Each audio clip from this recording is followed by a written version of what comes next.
Օրհնյալ է Աստված, այս օրը մեզ տալու համար, փառք Տիրոջը։ Իմ սիրելի քույրեր, եղբայրներ,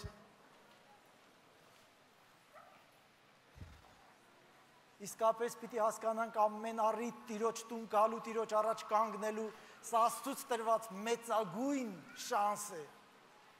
նրան հանդիպելու։ Իսկ Տիրոջը հանդիպելը նշանակում է ազատվելու այն ամենից, ինչից ուզում ենք ազատվել, ունենալու այն ամենը, ինչ ուզում ենք ունենալ, ոչ ավելին եւ ոչ պակաս։ Պողոս առաքյալը քարոզում էր մի ուսմունք, որ շատերի համար հասկանալի չէր։ Ոչ ներկա կրոնները, Պողոսի ժամանակի, ոչ անցյալի կրոնները, ոչ փիլիսոփայությունները չէր համապատասխանում Պողոսի քարոզությանը։ Եվ Պողոսը ստիպված էր նամակ գրել, եւ այդ նամակներում բացատրել իր պատգամի նշանակությունը, բովանդակությունը եւ իմաստը։ Եվ ահա, Եփեսացիս 3-րդ գլուխ։ Ես կարդալու եմ մի բավականի երկար հատված, եւ սա լինելու է այսօրվա մեր քարոզության, մեր քարոզի, մեր ուսումնասիրության, մեր զրույցի հիմնական մասը։ Որ ուրիշ դարերումը մարդկանց զավակներին ցույց չտրվեց, ինչպես հիմա իր սուրբ առաքյալներին եւ մարգարեներին հայտնվեց հոգով, որ հեթանոսները ժառանգակիցներ եւ մարմնակիցներ են եւ Քրիստոսում խոստմունքի մասնակիցներ։ Ահա Պողոսի քարոզության իմաստը։ Հեթանոսները, նաեւ հայերը, ոչ հրեաները, մասնակիցներ եւ ժառանգակիցներ են Քրիստոսում խոստմունքի ավետարանով, որին ես սպասավոր եղա Աստծո շնորհքի պարգևի պես, որ տրվեց ինձ նրա զորության ներգործելու պես,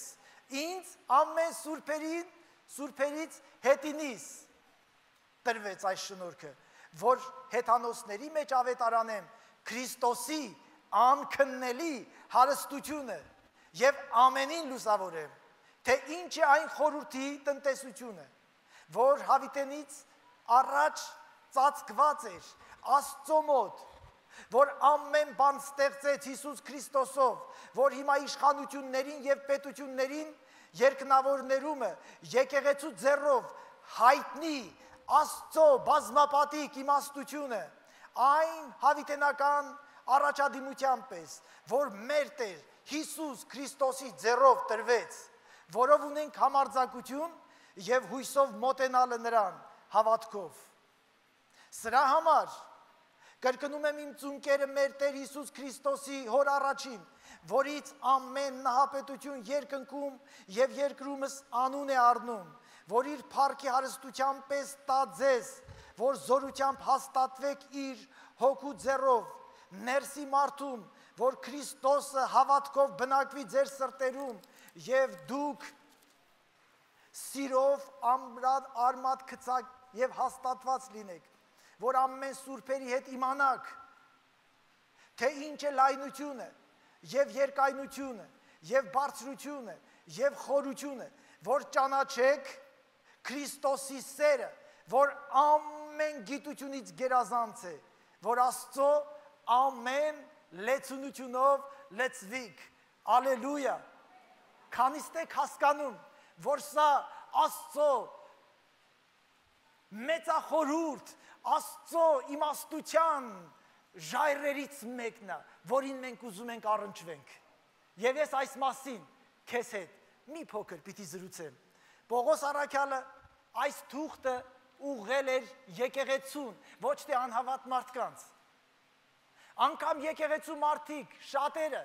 պիտի ասեն, անկամ Պողոսի այս հայտնությունից 2000 տարի հետո,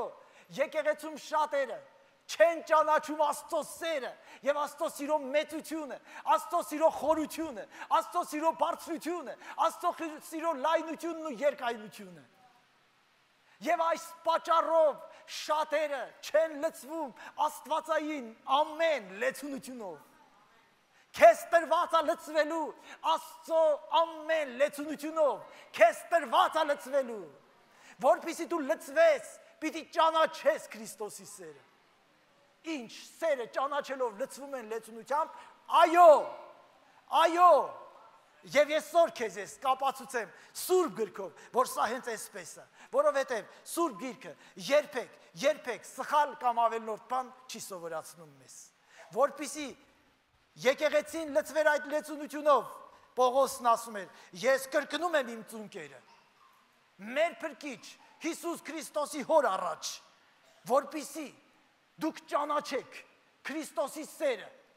որ ամեն գիտությունից գերազանց է, որ Աստծո ամեն լեցունությունով լցվեք։ Պողոսը բացատրում էր իր ավետարանի նպատակն ու իմաստը։ Իմ սիրելի քույրեր եղբայրներ, մինչև իմ պատգամի հիմնական մասին անցնելը, ես մի փոքր, քանի որ մեկ շաբաթ ես այստեղ չէի, մի քանի խոսքով ներկայացնեմ։ 10-ից 17 եղանք մեր եղբայրներից և քույրերից ոմանց հետ եղանք Երուսաղեմում։ Երուսաղեմը տեսնելը ցանկալի բան է։ Ուզում էի տեսնել իմ մանկությունից սկսած իմ մտքի պատկերացումների երկիրը, իմ ավետարանի երկիրը, որով ապրել եմ, որը ինձ ոգեշնչել է։ Ուզում էի տեսնել Տիբերիայի ծովը, ուզում էի տեսնել Կափառնայումը, ուզում էի տեսնել Սիոնը, որ դու կարդում ես, չես ուզում իմանաս, որտեղ է այդ վայրը, ինչև է, Աստված հնարավորություն տվեց լինել այդ երկրում։ Իհարկե, տեսանք Աստվածաշնչյան շատ վայրեր, տեսանք Սարը, որտեղից Մովսեսը տեսավ ավետյաց երկիրը ու չմտավ։ Եվ լռությամբ, խորհրդավոր լռությամբ սկսում ես մտածել, Աստծո հետ վարվելուց պետք է լինել բացարձակ, ուղիղ և զգուշ,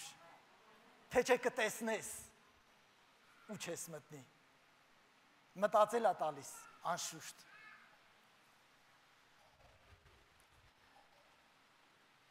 Տեսանք Աբրահամի անցած ճանապարհներից հատվածներ, տեսանք Հորդանան գետը, տեսանք Մեռյալ ծովը, տեսանք Դավիթի և Գողիաթի մենամարտի վայրը, այն հովիտը, որտեղ Իսրայելը փղշտացիների հետ մենամարտում էր, տեսանք Եղիայի Կարմեղոս լեռը, իսկապես հրաշալի է, տեսանք Բեթլեհեմը, տեսանք Նազարեթը, Գալիլեայի ծովը տեսանք, Տիբերիա քաղաքը տեսանք, տեսանք լեռը, որտեղ Հիսուս սկսեց քարոզել, հանրահայտ իր առաջի քարոզը, լեռան քարոզը,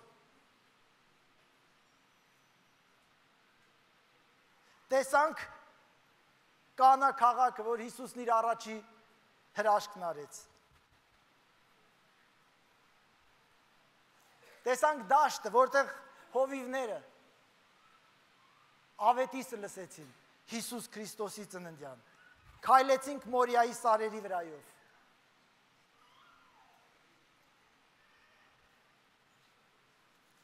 քայլես այդ սարերի վրայով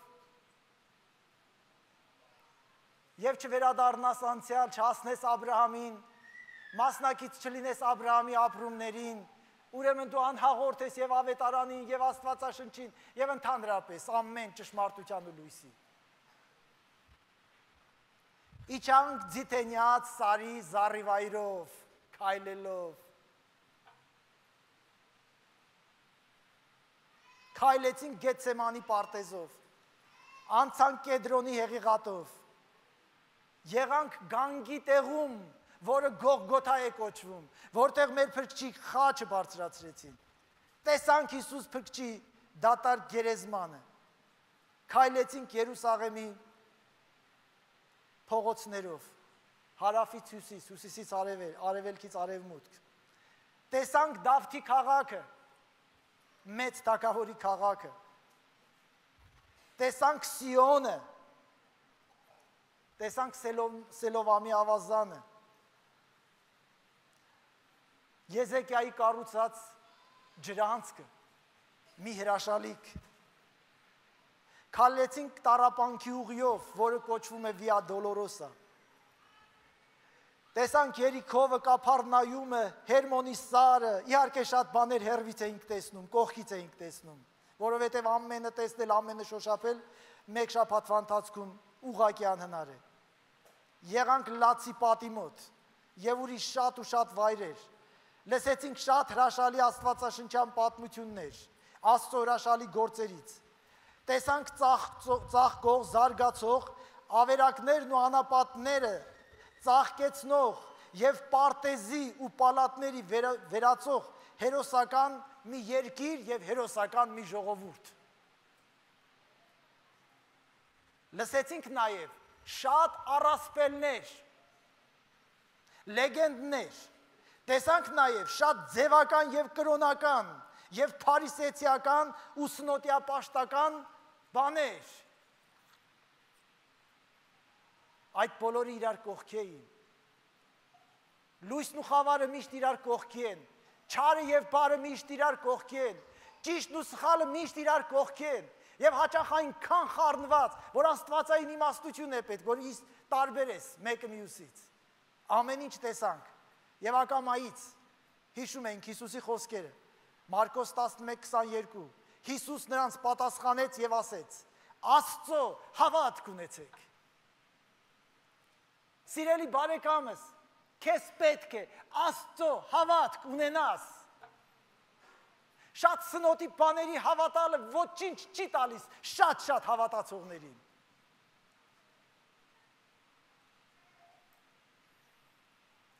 Երբ որ տեսնում ես վերև նայելու, ձեռքեր վերև պարզելու ու արարչին օրհնելու փոխարեն ինչ որ մի քար են լպստում, չես հասկանում։ Ինչու՞։ Չէ որ նա հարություն է առել։ Չէ որ նա երկնքում է։ Չէ որ հոր աչում նստած է։ Չէ որ բարեխոսում է քեզ համար։ Երկինք նայեք միշտ ամեն իրավիճակում։ Նա երկնքում է։ Փառք Տիրոջը։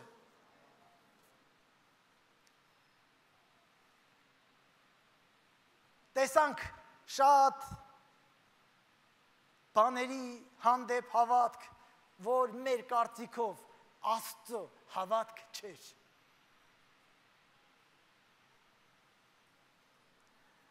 Ոչ ոք առանց ճանաչելու եւ հասկանալու Աստծո սիրտը եւ Աստծո սերը չի կարող իսկական քրիստոնյա, հաղթական քրիստոնյա, լեցուն կյանք ապրող քրիստոնյա լինել, ինչի մասին սովորեցնում է Աստվածաշունչը։ Դրա համար Պողոս առաքյալն ասում էր, կրկնում եմ իմ ծունկերը, մեր փրկչի Հիսուս Քրիստոսի հոր առաջ եւ աղոթում եմ ձեզ համար, որ Աստված տա ձեզ ճանաչողություն այն սիրո մասին, որի նկատմամբ ճանաչողությունը ձեզ կլցնի աստվածային ամեն լեցունությունով։ Ահա ավետարանի իմաստը։ Աստվածաշունչը եւ Աստծուն չճանաչող, Աստծուց հեռու մեղավոր մարդը, որտեղ էլ որ նա ապրի, Երուսաղեմում թե Երևանում, նման է մի մարդու, որը լեթարգիական քնի մեջ է կամ կոմայի մեջ, որն իրականությունից անտեղյակ է եւ անզգա վիճակի մեջ։ Կամ նման է խելագարի, որ չի հասկանում իրականությունը, եւ երբ այդ մարդիկ լսում են ավետարանի պատգամը, եւ երբ որ Սուրբ Հոգին կպտում է իրենց, նրանք անառակ որդու նման, իրենք իրենց են գալիս, սթափվում են։ Այսօր շատերին սթափվել եւ իրենք իրենց գալու անհրաժեշտություն ունեն։ Տերը տա, որ մենք այսօր սթափվենք։ Ամեն։ Նրանք անառակ որդու նման հասկանում են երկու բան, ովքեր լսում են ավետարանի պատգամը։ Առաջինը, իրենց հոր տունը լիքն է հացով։ լիքը հացից ունենալու իրավունք ունես։ Դու իրավունք ունես լծվելու Աստծո ամեն լեցունությունով։ Պողոսն աղոթում էր, որ մենք հասկանանք այս ճշմարտությունը։ Եվ երկրորդ բանը, որ իրենք այդ հոր որդիները սովից մեռնում են, հոր տնից հեռու եւ հորից հեռու։ Երբ ավետարանի պատգամն է հասնում, ամեն մարդ հասկանում է երկու բան, որ իրենց հոր տանը լիքը հաց կա։ Լիքը հաց։ Ամեն խնդրի պատասխան, ամեն հարցի պատասխան, ամեն անհասկանալի բան կարող ես գտնել դրա լուծումը, պատասխանը Տիրոջ տանը, Տիրոջ մոտ։ Որ մենք նրա որդիներն ենք։ Ավետարանը սա է մեզ սովորացնում։ Ուզում եմ հարց տալ, իսկ որտեղ է հոր տունը, որտեղ է հայրը, ինչպես գտնել, ինչպես հանդիպել։ Ես ուզում եմ այս հարցին պատասխանեմ։ Եթե մեր սրտում չի բնակվում Աստված, ուրեմն մենք նրան չենք հանդիպի երբեք։ Ուշադիր լսի ինչ եմ ասում։ Եթե Աստված քո սրտում չի բնակվում, ուրեմն դու նրան երբեք չես հանդիպի։ Աստված մարդու եւ իր հանդիպման վայրը նշանակել է եւ թողել անփոփոխ, դա մարդկային սիրտն է, լսում ես։ Դու, եթե քո սրտում Աստծուն չունես, ուրիշ ոչ միտեղ դու նրան չես կարող հանդիպել։ Ուզում ես գնա Երուսաղեմ, ուզում ես գնա Մեքքա, ուզում ես մնա Երևանում, եթե Աստված քո սրտում բնակվում է, ուրեմն դու նրան հանդիպում ես, ուրեմն գիտես նրա տանտեղը, եթե ոչ, դու ոչ նրան ես ճանաչում, ոչ էլ նրա տանտեղը գիտես։ Հովանու ավետարան 14:23 Հիսուս պատասխանեց և նրան ասեց. Եթե մեկն ինձ սիրում է, իմ խոսքը կպահի և իմ հայրը կսիրի նրան և նրա մոտ կգանք և բնակություն կանենք նրա մոտ։ Եթե մեկը ինձ սիրում է, իմ խոսքը կպահի և իմ հայրը նրան կսիրի և ես ու հայրը կգանք ու նրա մոտ բնակություն կանենք։ Ահա որտեղ է հոր տունը, ահա որտեղ է հայրը։ Ամեն։ Այո, տեսնել այդպիսի վայրերը սխալ չի եւ շատ ճիշտ է, բայց որտեղ Աստված։ Եթե մեկ Աստված չունի, Երուսաղեմի սրտում Աստծուն չի կարող հանդիպել։ Իսկ եթե մեկն Աստված ունի, անապատում նա Աստծո հետ է։ Ամեն։ Փառք Տիրոջը։ Առաջի Հովանու 2:24 Արդ այն, որ դուք լսեցիք սկզբից, թող բնակվի ձեր մեջ։ Եթե բնակվի ձեր մեջ, այն, որ սկզբից լսեցիք, դուք էլ կբնակվեք որդու և հոր մեջ։ Ահա Աստծո տունը, ահա քո բնակարանը։ Երբ որ այն ինչ որ լսեցիր սկզբից Աստծո խոսքը, բնակվում է քո մեջ,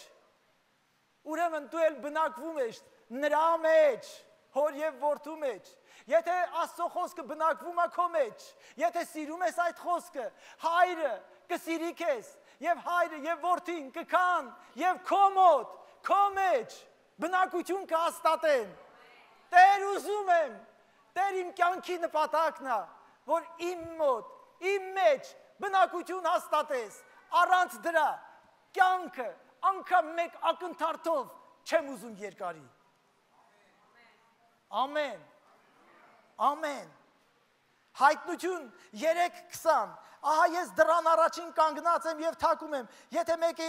լսի իմ ձայնը և դուռը բանա, կմտնեմ նրա մոտ և ընթրիք կանեմ նրա հետ և նա ինձ հետ։ Լսեք, հիմա հարցնեմ, որտեղ է հոր տունը։ Ծարավից չորացած հոգի, սովամահ եղող հոգի, նրան փնտրող հոգի, նա հենց հիմա թակում է քո սրտի դուռը։ Եթե բացես, հայրը կգա իր տունը։ Հայրը կգա իր տունը։ Հայրը կգա իր տունը։ Արի Տեր, արի քո տունը։ Իմ սուրտը քո տունն է։ Իմ սրտի դուռը բաց է քո առաջ։ Երբ հայրը գա իր տունը, տունը կլցվի հացով, տունը կլցվի ջրով, կլցվի կյանքով եւ լեցունությունով։ Երբ հայրը գա, նրա մոտ շատ ողորմություն կա։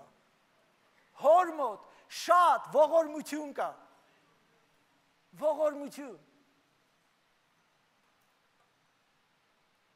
Աստված ուզում է, Աստված սիրում է ողորմել եւ գտալ եւ ասում էր ում ողորմեմ կողորմեմ,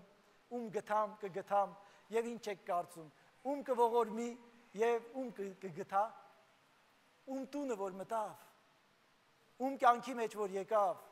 ում սիրտը որ մտավ, ինքը գալիս է իր մեծ գութով, իր մեծ սիրով եւ իր մեծ ողորմությունով։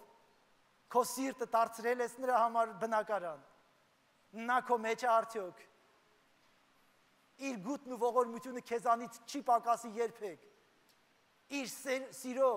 անհուն ծովը կողողի քեզ հավետ։ Ամեն։ Ամեն։ Երբ նա գա եւ բնակվի քո սրտում, իր բնակարանում, դու կլցվես սիրով, կճանաչես նրա սերը, կհասկանաս նրա սիրտը եւ որ ամեն գիտությունից գերազանց է, ինչպես Պողոս առաքյալն էր սովորեցնում, եւ կլցվես ամեն լեցունությունով։ Քանի ինքը չի եկել քո սրտի մեջ, քանի ինքը քո հետ չի, քանի դու իր մեջ չես, քանի ինքը բնակություն չի հաստատել քո սրտում, դու որևէ լեցունությունով չես լցվի, որքան էլ այդ փափագես,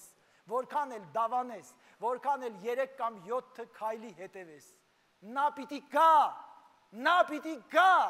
որպիսի բերի մեծ խաղաղություն, նա պիտի գա, որպիսի լցնի մեծ սեր ու ողորմություն, նա պիտի գա, նա այստեղ է, ես արդեն ասեցի, թակում է քո սրտի դուռը, սիրելիս, երբ որ հայրը գա, քո սիրտը կդառնա Երուսաղեմ, կդառնա խաղաղության քաղաք, քո սիրտը կդառնա տաճար, կդառնա Սուրբ Հոգու տաճար։ Եվ քեզ պարտադիր չի լինի Երուսաղեմ գնալ։ Երուսաղեմը կգա քո մեջ։ Հովանու ավետարան 4-րդ գլուխ 19-ից 24 համարը ես պիտի կարդամ։ Հիսուսն էր սովորացնում։ Կինը նրան ասեց. Տեր, տեսնում եմ, որ դու մարգարե ես, մեր հայրերն այս սարումը երկրպագություն արին եւ դու ասում ես, թե Երուսաղեմն է այն տեղը, ուր պետք է երկրպագություն անել։ Հիսուս նրան ասեց. Կին, հավատա ինձ, որ ժամանակ կգա, որ այն ժամանակը ոչ այս սարումը կերկրպագեն հորը եւ ոչ էլ Երուսաղեմումը։ Դուք երկրպագում եք նրան, որ դուք չգիտեք, մենք երկրպագում ենք նրան, որ գիտենք, որտեղից գիտենք, գիտեմ, որովհետև իմ սրտի մեջ է բնակվում, որովհետև ես իր մեջ եմ բնակվում, որովհետև իմ սիրտը իր տունն է եւ ինքը իմ սրտի թագավորն է։ Դրա համար գիտեմ, որովհետև փրկությունը հրյաներից է, բայց ժամանակ կգա, որ հիմա է, որ ճշմարիտ երկրպագողները հոգով եւ ճշմարտությունով կերկրպագեն հորը, որովհետեւ հայրն էլ այսպես է ուզում իր երկրպագողներին։ Աստված հոգի է եւ նրան երկրպագողները պետք է հոգով եւ ճշմարտությունով երկրպագեն։ Ալելույա։ Փառք Տիրոջը սրա համար։ Հուսով եմ ինձ հետ ես։ Ես դեռ ճանապարհ եմ պատրաստում լավագույն տեղը քեզ հասցնելու։ Տերը օրհնի քեզ։ Իմ սիրելի քույրեր եղբայրներ, Աստված է սիրո աղբյուրը, որովհետև ինքը Աստված սեր է, ոչ թե Աստված սեր ունի, այլ ինքն Աստված սեր է։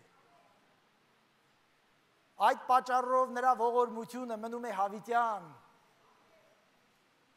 նրա ողորմությունը մնում է հավիտյան, ոչ ոք չի կարող չափել Աստծո սիրո մեծությունը, Պողոսն աղոթում էր, որ մենք ճանաչենք այդ սերը, որ լցվենք Աստծո ամեն լեցունությունով։ Ես կարդացի հատվածն ասեցի, սա է լինելու մեր խարիսխը, որի շուրջը պտտվելու ենք։ Աստծո սերը մարդկանց հանդեպ ավելին է, լսի իմ սիրելի քույրս, սիրելի եղբայրս, ես հերթական պատգամը չեմ ուզում փոխանցեմ քեզ։ Ես ուզում եմ հասկանանք, ես եւ դու Աստծո սերը, իմ եւ քո նկատմամբ, եւ այն սերը, որ Աստված ուզում է, իմ եւ քո միջոցով հայտնի աշխարհին։ Լսեք ուշադիր իմ սիրելի քույրեր, եղբայրներ։ Իսկապես ես ուզում եմ եւ ես ամբողջությամբ հասկանամ, եւ դուք հասկանաք, միասին հասկանանք։ Աստծո սերը մարդկանց հանդեպ ավելին է, քան մենք հասկանում ենք, քան սովորենք ընդունել եւ մեկնաբանել։ Հիսուս մեռավ մեր մեղքերի համար գրքերի համեմատ։ Գողգոթան Աստծո սիրո ապացույցն է։ Աստված այնպես սիրեց աշխարհը, այնպես։ Սա որպիսություն է թե չափ, ով կարող է ասել։ Մի պատմություն պիտի պատմեմ, որ լսեցի վերջերս։ Ուշադիր լսեք, պատմությունը իմս չի։ Ես երբ որ պատմությունն ավարտեմ, կասեմ պատմությունը վերջացավ։ Ուրիշի պատմություն, մի մարդ, շատ հանրահայտ մարդ, ռուսախոս տարածքում, ռուսալեզու տարածքում, շատ հայտնի մի մարդ վկայում էր։ Ահա նրա վկայությունը։ Սովորում էի Աստվածաշնչյան դպրոցում, 22-23 տարեկան էի։ Սկսվեց իմ կյանքում մի շրջան, սկսեցի տեսնել երազներ։ Երազում բանտ էի գնում։ Բանտ գնալը մտքիցս չէր դուրս գալիս։ Քայլելուց, ուտելուց, ընկերներիս հետ հաղորդակցվելուց, Աստվածաշնչյան դպրոցում, փողոցն անցնելուց, բանտներ մտքումս, դուրս չէր գալիս։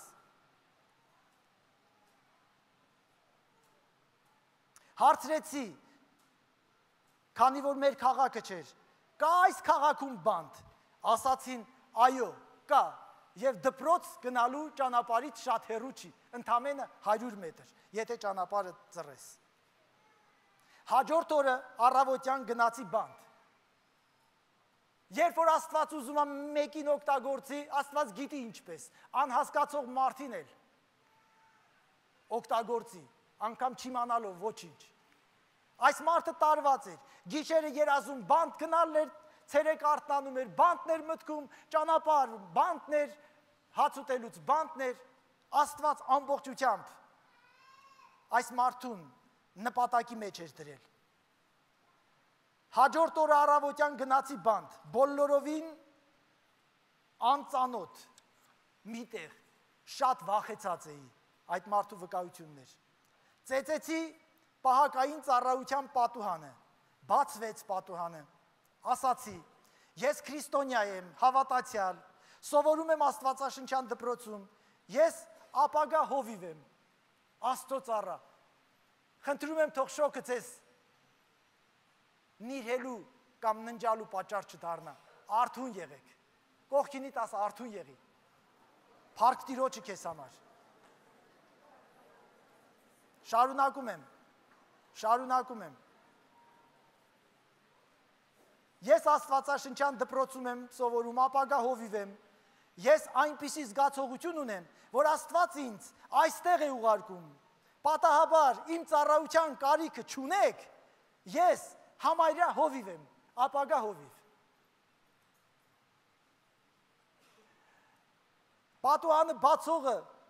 քրքջալով ծիծաղաց, շուռ եկավ կողքինին ու ասաց, լսեցիր ինչ է ասում, եւ ավելացրեց։ Հայերենով ես չեմ կարող թարգմանել այս դարձվածքը, բայց նրանք ովքեր ռուսերեն քիչ թե շատ գիտեն, կհասկանան ինչ է նշանակում։ Շուռ եկավ կողքինին, ասավ, լսեցիր ինչ է ասում, ու դարձավ ինձ ասավ, «Ну ты даешь»։ Հենց այդ պահին ինչ որ մեկը հետևից ուսից թփթփացրեց, շրջվեցի ու տեսա մեծ աստղերով պագոնավոր մեկին, ասաց ինձ, կրկնիր ինչ որ ասում էիր։ Նորից սկսեցի իմ պատմությունը։ Սա հատուկ դեպք է, իմ դեպքը շատ հատուկ է։ Ես քրիստոնյա եմ, Աստվածաշնչյան դպրոցի ուսանող, ապագա հովիվ եմ, այնպիսի զգացողություն ունեմ, որ Աստված ինձ այստեղ է ուղարկել, գործով։ Պատահաբար իմ ծառայության կարիքը չունեք, ես ապագա ծառայող եմ։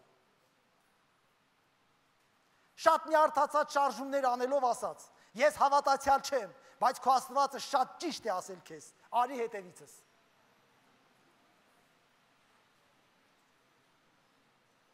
Տարավ իր առանձնասենյակը, պարզվեց, որ նա այդ բանտի պետն էր։ Ասաց, լսիր, այստեղ մի խցում նստած է մի մարդասպան, ոչ միայն մարդասպան, այլ մանյակ մարդասպան, ոչ միայն մանյակ, այլ սերիական մանյակ մարդասպան, դաժանաբար խոշտանգող և սպանող մարդ։ Դատարանը նրան մահապատժի է դատապարտել, և քանի որ դատը իր մայրենի լեզվով չի եղել,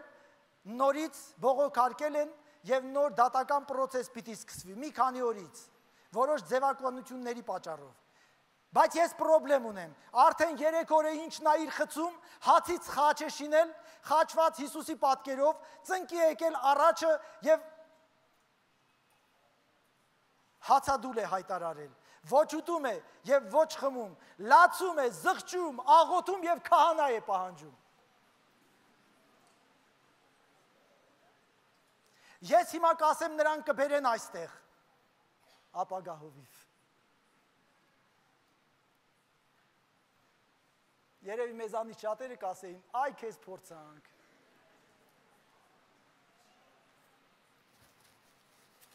Նա ասում էր, այդ օրը առավոտյան մինչև բանտ գալս ես գիտեի, որ Աստված սիրում է մարդկանց, բայց ոչ այդպիսիններին։ Իմիջայլոց ասեմ, փարիսեցիները նույնպես այդպես էին մտածում։ Մեզանից շատերը նույնպես այդպես են մտածում։ Անկեղծ ասեմ, ես պիտի խոստովանեմ, որ հիմա, չեմ ասի թե առաջներում, բայց հիմա ես այդպիսի դեպքերի ականատես եմ լինում։ Երբ որ անգամ, չգիտեմ, ինձ չեն հասկանում, թե ինչու էլի, ինչու, չես հասկանում, որ ինքը սխալ է։ Չգիտես ինչու ես չեմ հասկանում, որ սխալին կորստյան մատնելը ճիշտ է, դա չեմ հասկանում, որովհետև Աստված ինձ ուրիշ բան է հասկացնում։ 99-ին փարախում թողողը և մեկ ըմբոստի, մեկ մոլորվածի, մեկ ապստամբացի հետևից գնալը իմ փրկչի մասնագիտությունն է։ Իրա սիրո դրսևորումն է ապացույցը։ Նա ասում էր, ես գիտեի, որ իմ Աստվածը մտահոգված է մեղավորների փրկությունով, բայց ոչ այդպիսի մեկով, գիտեի, որ լսում է աղոթք և պատասխան տալիս, բայց չգիտեի, որ Աստված կարող է այդպիսի մեկի աղոթքին պատասխան տա, և իմ քունն ու հանգիստը անհանգստացնի, ես քունս ու հանգիստս կորցնեմ, մինչև որ ստիպված լինեմ գալ, որովհետև Աստված նրան պիտի պատասխաներ իմ միջոցով։ Կանչեց, նրան բերեցին, ես հարցրի նրան, դու մարդկանց ես սպանել, և ոչ պատահաբար, այլ դաժանաբար, և հիմա աղոթում ես, զղջում, լացում, իմ գլխում սա չի տեղավորվում, ինչու է իր այդ անում։ Պատասխանեց, ես տարված էի սև մագիայով և էքստրասենսով, ես ամեն անգամ այն զգացումն ունեի, որ ինձ օգտագործում են և դեն շպրտում, որ այդ ես չէի անում, այլ ինձ օգտագործում էին, հեռու մնացեք խավարից, հեռու մնացեք սատանայի գործերից, հեռու մնացեք մագիայից, հեռու մնացեք թուղթ ու գրից, հեռու մնացեք ամեն տեսակ էքստրասենսից ու խավարի ուժերից, հեռու մնացեք, դրա մեջ չարիք կա։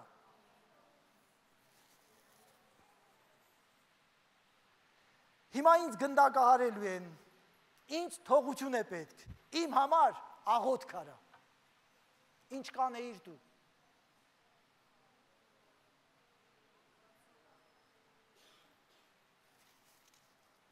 Դրա համար Պողոսն աղոթում էր, աղոթում եմ, որ հասկանաք, ճանաչեք Քրիստոսի սերը, որ գիտությունից գերազանց է, որպեսզի Աստծո ամեն լեցունությունով լցվեք։ Նա ասում է, նա պարզեց ինձ իր ձեռքերը, ես բռնեցի նրա ձեռքը, Նա սկսեց աղոթել, զղջալ, ապաշխարել, լացել եւ Աստծուց թողություն եւ ներում խնդրել։ Այդ օրը իմ կյանքը եւ իմ պատկերացումները ավետարանի մասին բոլորովին փոխվեցին։ Ավարտը պատմության մեջբերման։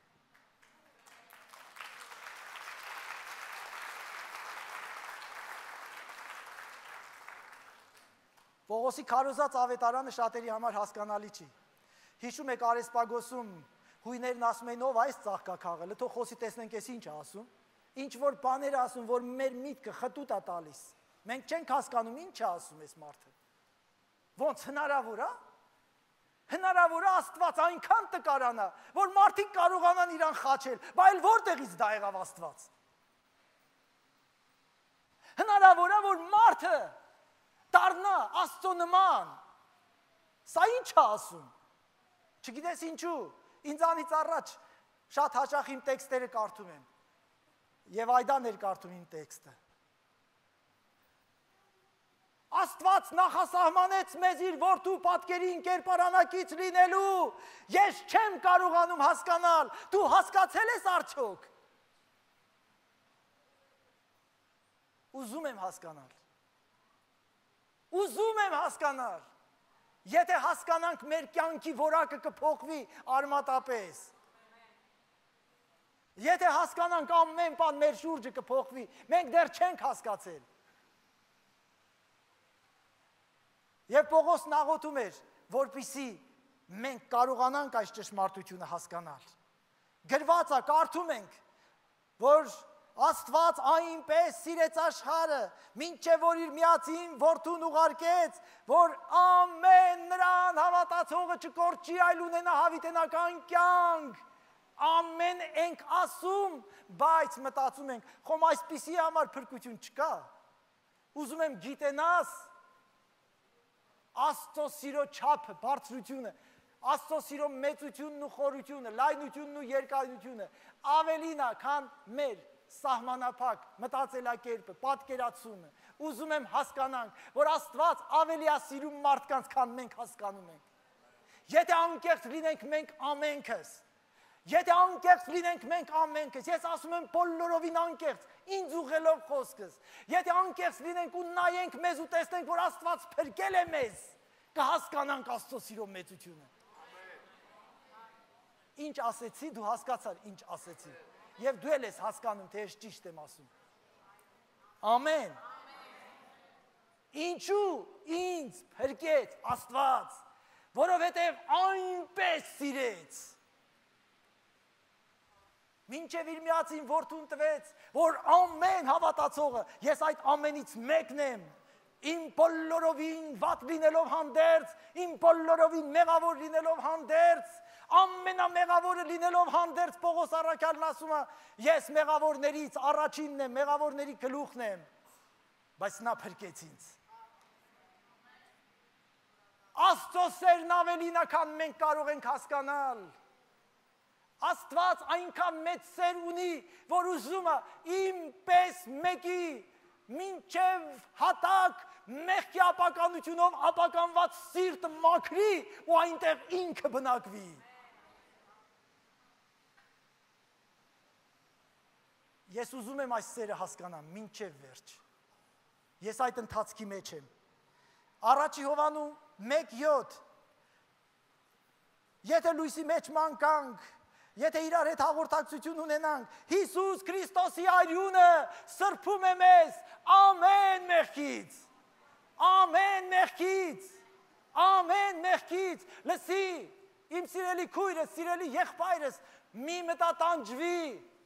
խոստովանի նրան քո մեղքը ու հանձնի ու ազատ ապրի, Հիսուսի արյունը սրբում է քեզ, հենց հիմա, Հիսուսի այրունը սրբում է քեզ, հենց հիմա ամեն մեղքից, ամեն մեղքից, ամեն մեղքից, ես ասում եմ ամեն, որովհետև գրված է ամեն, քո այդ սարսափելի մեղքը, որը քեզ հանգիստ չի տալիս, Հիսուսի այրունը սրբում է դրանից քեզ, հենց հիմա, հենց հիմա, որովհետև մարդի որդին եկավ, որ փնտրի եւ փրկի ում կորածին, անդարձ կորածին։ Որովհետև չկորածները փրկության կարիք չունեն, որովհետև առողջները բժշկի կարիք չունեն, որովհետև արդարներն ապաշխարության կարիք չունեն, սա էր սովորացնում այն լեռան վրա, որ տեսանք մեր փրկիչը նստած սովորացնում էր։ Ամեն։ Փառք Տիրոջը։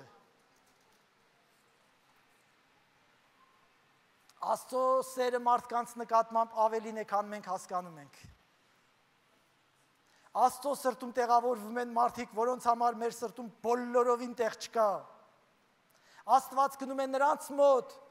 ում մոտ որ մարդիկ չեն ուզում գնալ, այլ հեռու են փախչում։ Մի փախչեք նրանցից, նրանց մոտ գնացեք, նրանք քո Աստծո կարիքն ունեն, նրանք Աստծո սիրո կարիքն ունեն զգալու քո միջոցով։ Նրանք ամենավատերը, ամենափչացածները, ամենաապականվածները, ամենահանցագործները, մեծագույն հանցագործները, մեծագույն մեղավորները Աստծո սերը ճանաչելու կարիք ունեն քո միջոցով։ Մի փախեք նրանից, նրանք Աստծո սրտում տեղ ունեն։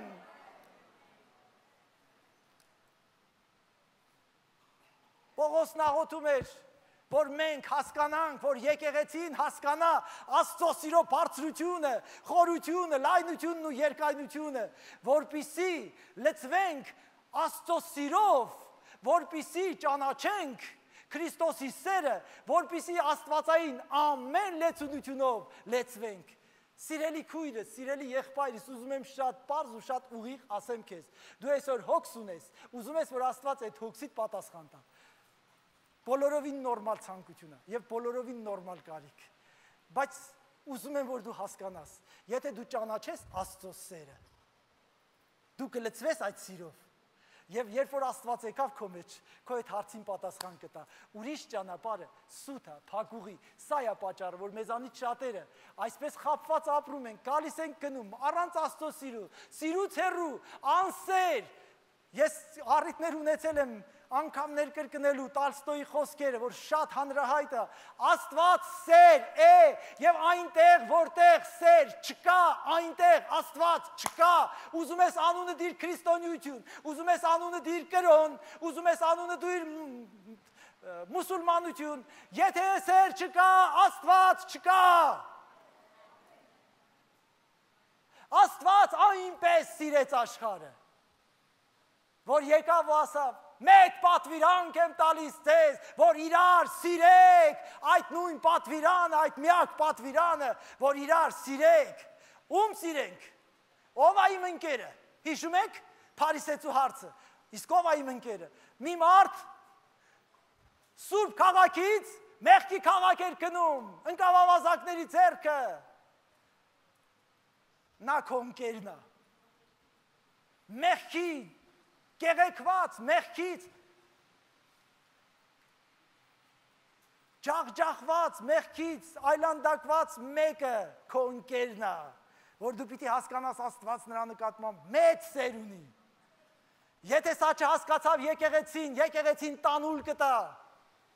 Վերջապես ամեն մնացած ձևական բաներից լավ ենք քարոզում, լավ ենք խոսում, ես ենք անում, դրանք բոլորը կհոգնեցնեն, եթե դու չհասկանաս, որ Աստված անուղղելի սիրահարված եք մեղավորի վրա։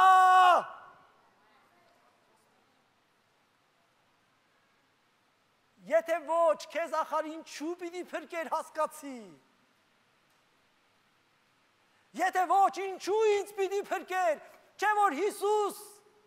թագավորների բարեկամ չկոչվեց, արդարների բարեկամ չկոչվեց, Հիսուս մեղավորների բարեկամ կոչվեց։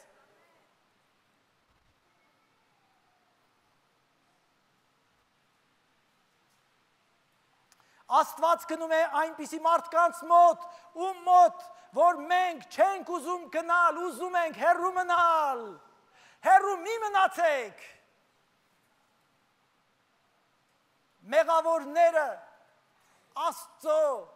սրտում տեղ ունեն, ամենամեծ մեղավորները Աստծո համար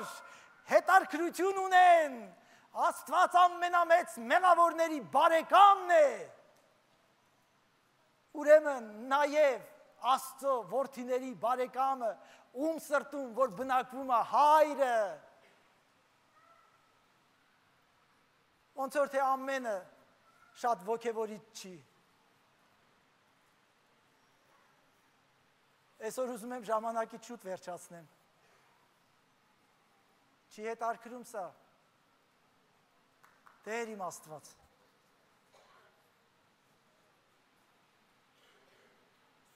Փառք Տիրոջը։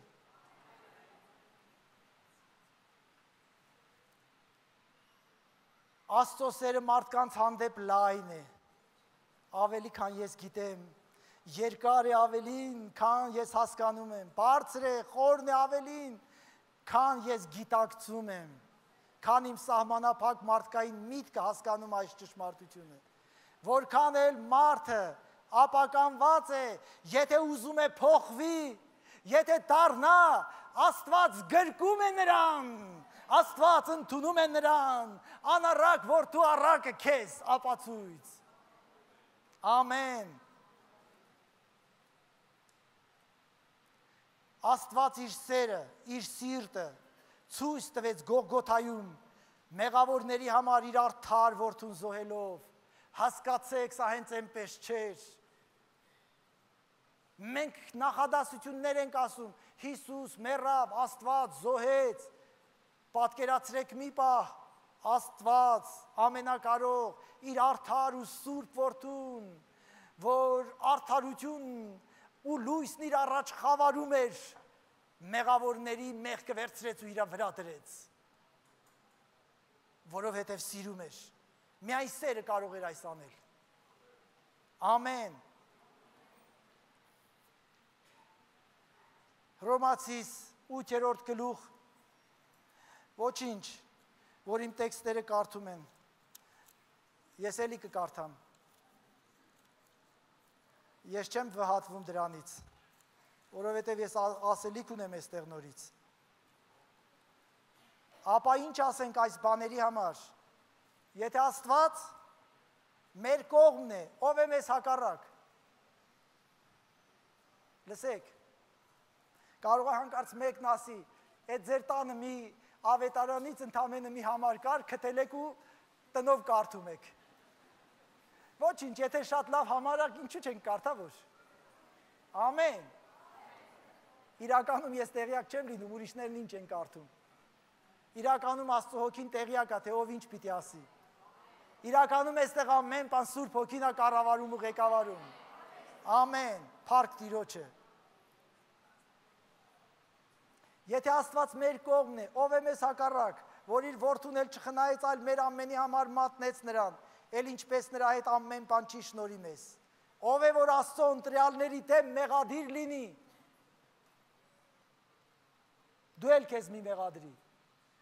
Ոչ թե սանձարձակության մեջ հաստատվի, այլ եթե սայթակել ես, վեր կաց կանգնի, Տիրոջ առաջ արի ու ասա Տեր, Հայր, ներիր ինձ, ես խոստովանում եմ։ Ամեն, լավ, շարունակությունը քանի որ կարդաց, ես գնամ դեպի ավարտը։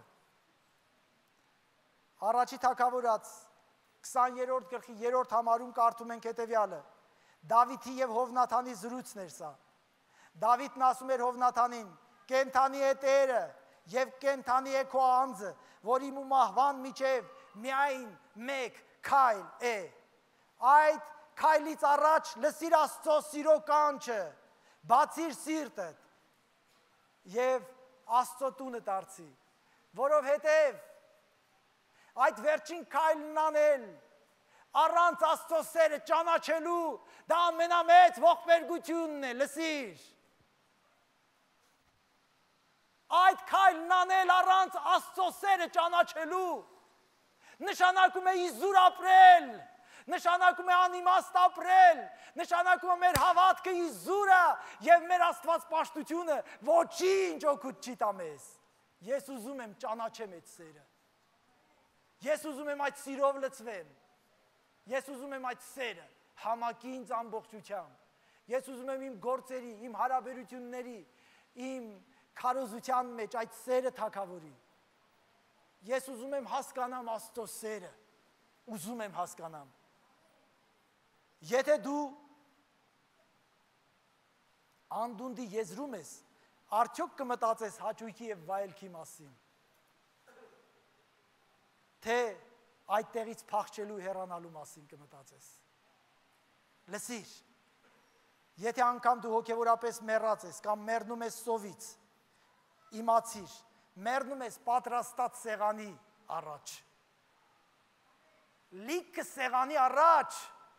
սիրո սեղանի առաջ, ողորմության սեղանի առաջ, անողոր մեռնելը ողբերգություն է։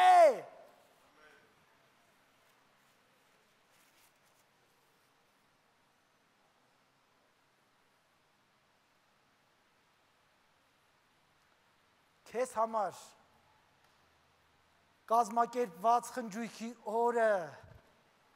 լիքը սեղանի դիմաց, քեզ համար պատրաստված խնջույքի օրը մեռնելը ողբերգություն է։ Աստված այսօր ինչ-որ մեկի համար ողորմության սեղանա պատրաստել, սիրո սեղան, լիքը, և այստեղից եթե կնաս առանց սիրո, այստեղից կնաս առանց ողորմության, առանց ներող սրտույի, առանց ամենամեծ մեղավորին ներելու, ուրեմն ոչ դու ավետարան ես հասկացել, ոչ Սուրբ Գիրք, ոչ էլ ճանաչել ես Աստծուն, ոչ էլ հասկացել ես քո հավատքի իմաստը։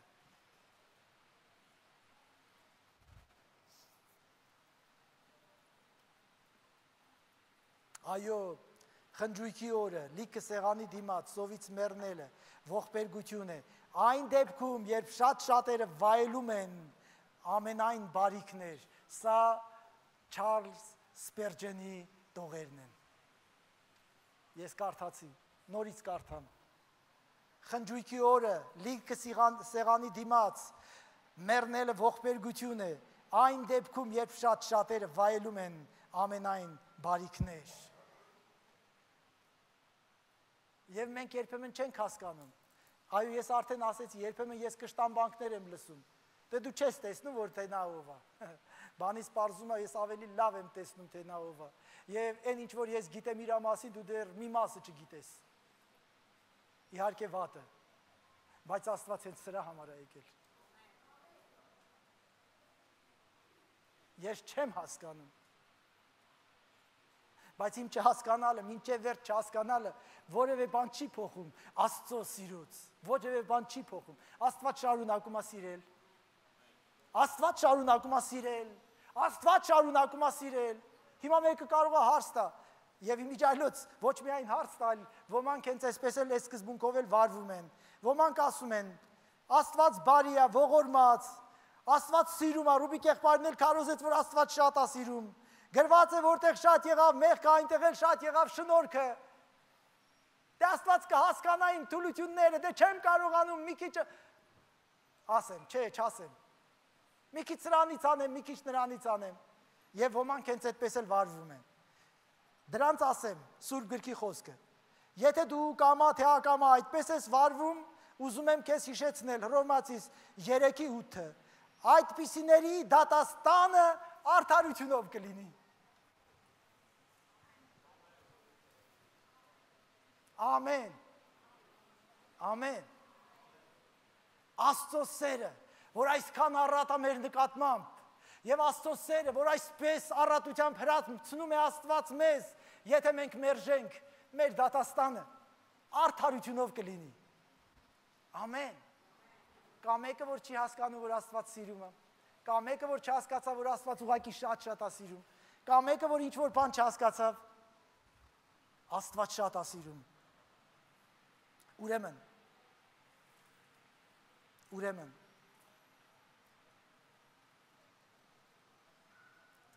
միանանք Պողոսի աղոթքին ու ասենք Տեր, ուզում ենք ճանաչել քո սերը, որ գիտությունից գերազանց է, որ լցվենք քո ամեն